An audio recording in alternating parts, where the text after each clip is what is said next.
Kejadian pasal 28. Kemudian Ishak memanggil Yakub, lalu memberkati ia serta memesankan kepadanya. Katanya, "Janganlah mengambil istri dari perempuan Kanaan. Bersiaplah, pergilah ke Padan Aram, ke rumah Betuel, ayah ibumu, dan ambillah dari situ seorang istri dari anak-anak Laban, saudara ibumu. Moga-moga Allah yang Maha Kuasa memberkati engkau, membuat engkau beranak cucu dan membuat engkau menjadi banyak, sehingga engkau menjadi sekumpulan bangsa-bangsa. Moga-moga ia memberikan kepadamu berkat yang untuk Abraham, kepadamu serta kepada keturunanmu, sehingga engkau memiliki negeri ini yang kau diami sebagai orang asing, yang telah diberikan Allah kepada Abraham."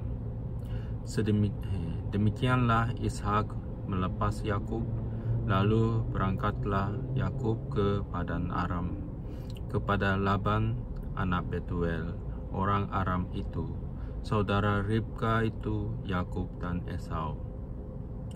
Saudara Ribka ibu Yakub dan Esau. Ketika Esau melihat bahwa Ishak telah memberkati Yakub dan melepasnya ke Padan Aram untuk mengambil istri dari situ, pada waktu ia memberkatinya, ia telah memesankan kepada Yakub, "Janganlah ambil istri dari antara perempuan Kanaan," dan bahwa Yakub mendengarkan perkataan ayah dan ibunya dan pergi ke Padan Aram. Maka Esau pun menyadari bahwa perempuan Kanaan itu tidak disukai oleh Ishak ayahnya. Sebab itu ia pergi kepada Ismail dan mengambil Mahalat menjadi istrinya, di samping kedua istrinya yang telah ada. Mahalat adalah anak Ismail, anak Abraham, adik Nebayot. Mimpi Yakub di Betel. Maka Yakub berangkat dari Berseba dan pergi ke Haran. Ia sampai di situ suatu hari telah terbenam. Ia mengambil sebuah batu yang terletak di tempat itu dan dipakainya sebagai alas kepala, lalu membaringkan dirinya di tempat itu. Maka bermimpilah ia di bumi, dan ada didirikan sebuah tangga yang ujungnya sampai di langit, dan tampaklah malaikat-malaikat Allah turun naik di tangga itu. Berdirilah Tuhan di sampingnya dan berfirman, "Akulah Tuhan, Allah Abraham nenekmu dan Allah Ishak. Tanah tempat engkau berbaring ini akan kuberikan kepadamu dan kepada keturunanmu.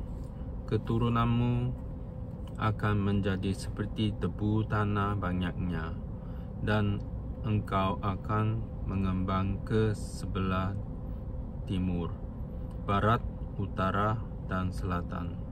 Dan olehmu serta keturunanmu semua kaum di muka bumi akan mendapat berkat.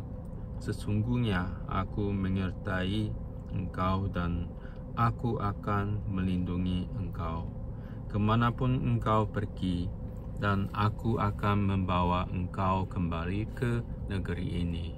Sebab aku tidak akan meninggalkan engkau, melainkan tetap melakukan apa yang kujanjikan kepadamu." Ketika Yakub bangun dari tidurnya, berkatalah ia, "Sesungguhnya Tuhan ada di tempat ini, dan aku tidak mengetahuinya." Ia takut dan berkata, "Alangkah dahsyatnya tempat ini. Ini tidak lain dari rumah Allah. Ini pintu gerbang sorga." Keesokan harinya, pagi-pagi Yakub mengambil batu yang dipakainya sebagai alas kepala dan mendirikan itu menjadi tugu dan menuang minyak ke atasnya. Ia menamai tempat itu Betel. Dahulu nama kota itu Luz. Lalu bernazarlah Yakub, jika Allah akan menyertai dan akan melindungi aku di jalan yang ku tempuh ini, memberikan kepadaku roti untuk dimakan dan pakaian untuk dipakai, sehingga aku selamat kembali ke rumah ayahku, maka Tuhan akan menjadi Allahku, dan batu yang ku dirikan sebagai tugu ini akan menjadi rumah Allah. Dari segala sesuatu yang engkau berikan kepadaku, akan selalu ku persembahkan 1/10 kepadamu. Pasal 29, Yakub di rumah Laban. Kemudian berangkatlah Yakub dari situ dan pergi ke negeri Bani Timur. Ketika ia memandang sekelilingnya, dilihatnya ada sebuah sumur di padang, dan ada 3 kumpulan kambing domba berbaring di dekatnya. Sebab dari sumur itulah orang memberi minum kumpulan-kumpulan kambing domba itu.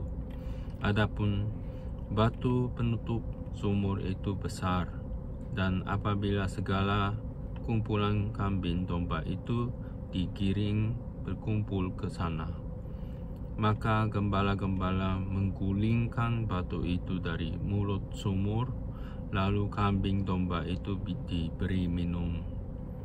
Kemudian dikembalikanlah batu itu lagi ke mulut sumur itu. Bertanyalah ke Yakub kepada mereka, "Saudara-saudara, dari manakah kamu ini?" Jawab mereka, "Kami ini dari Haran." Lagi katanya kepada mereka, "Kenalkah kamu Laban, cucu Nahor?" Jawab mereka, "Kami kenal." Selanjutnya katanya kepada mereka, "Selamatkah ia?" Jawab mereka, "Selamat." Tetapi lihat, itu datang anaknya perempuan, Rahel, yang dengan kambing dombanya. Lalu kata Yakub, "Hari masih siang, belum waktunya untuk mengumpulkan ternak. Berilah minum kambing dombamu itu, kemudian pergilah mengembalakannya lagi." Tetapi jawab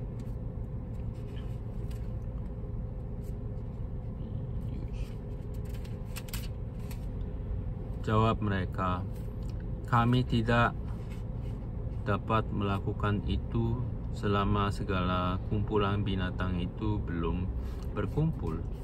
Barulah batu itu diguling dari mulut sumur, dan kami memberi minum kambing domba kami."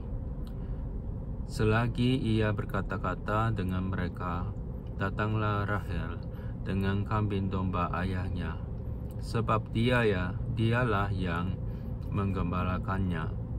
Ketika Yakub melihat Rahel anak Laban, saudara ibunya, serta kambing domba Laban, ia datang mendekat, lalu menggulingkan batu itu dari mulut sumur dan memberi minum kambing domba itu.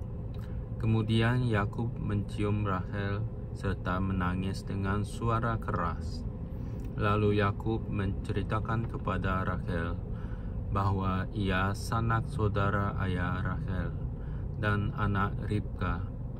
Maka berlarilah Rahel menceritakannya kepada ayahnya.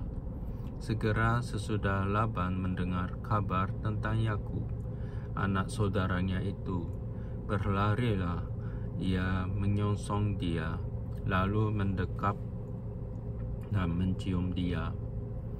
Kemudian membawanya ke rumahnya.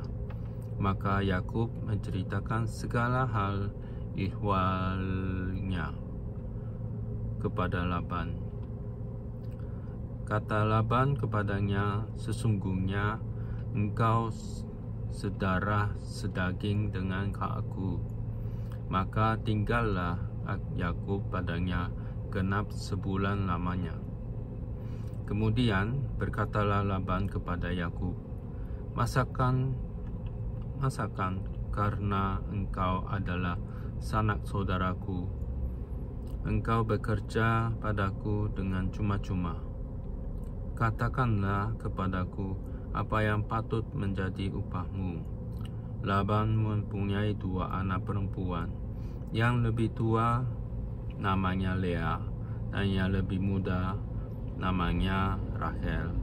Lea tidak berseri matanya, tetapi Rahel itu elok sikapnya dan cantik parasnya. Yakub cinta kepada Rahel. Sebab itu ia berkata, "Aku mau bekerja padamu 7 tahun lamanya untuk mendapat Rahel, anakmu yang lebih muda itu."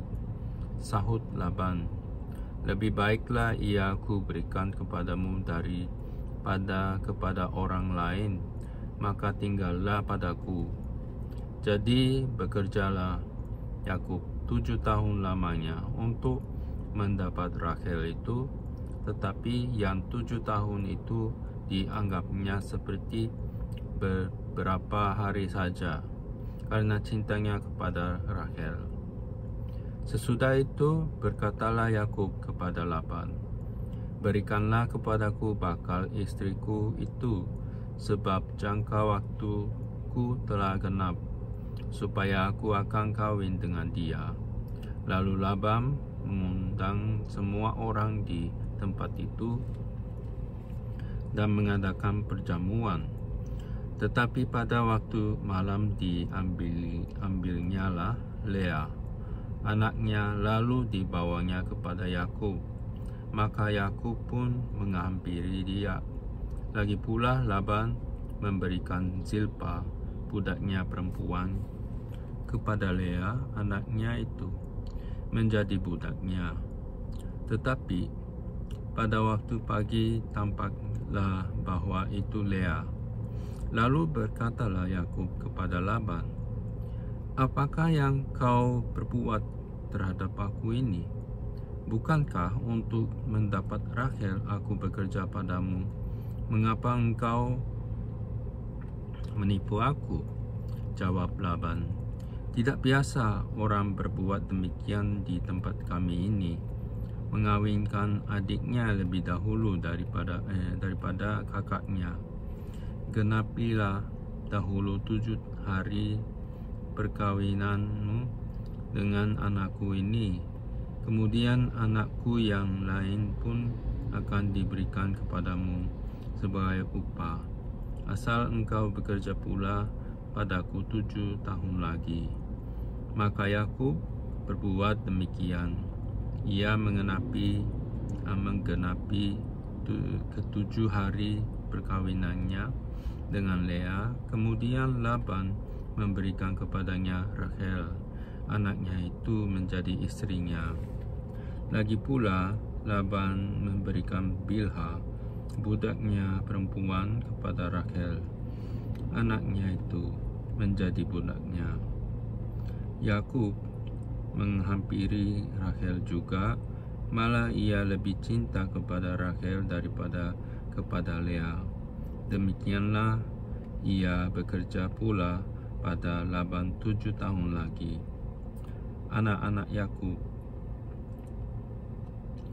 Ketika Tuhan melihat bahwa Lea tidak dicintai, dibukanyalah kandungannya, tetapi Rahel mandul.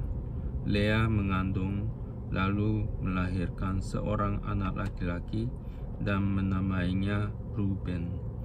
Sebab katanya, "Sesungguhnya Tuhan telah memperhatikan kesengsaraanku. Sekarang tentulah aku akan dicintai oleh suamiku." Mengandung pula lah ia, lalu melahirkan seorang anak laki-laki. Maka ia berkata, Sesungguhnya Tuhan telah mendengar bahwa aku tidak dicintai, lalu diberikannya pula anak ini kepadaku. Maka ia menamai anak itu Simeon. Mengandung pula lah ia, lalu melahirkan seorang anak laki-laki. Maka ia berkata, sekali ini suamiku akan lebih erat kepadaku, karena aku telah melahirkan 3 anak laki-laki baginya. Itulah sebabnya ia menamai anak itu Lewi. Mengandung pula lah ia, lalu melahirkan seorang anak laki-laki. Maka ia berkata, sekali ini aku akan bersyukur kepada Tuhan. Itulah sebabnya ia menamai anak itu Yehuda. Sesudah itu ia tidak melahirkan lagi.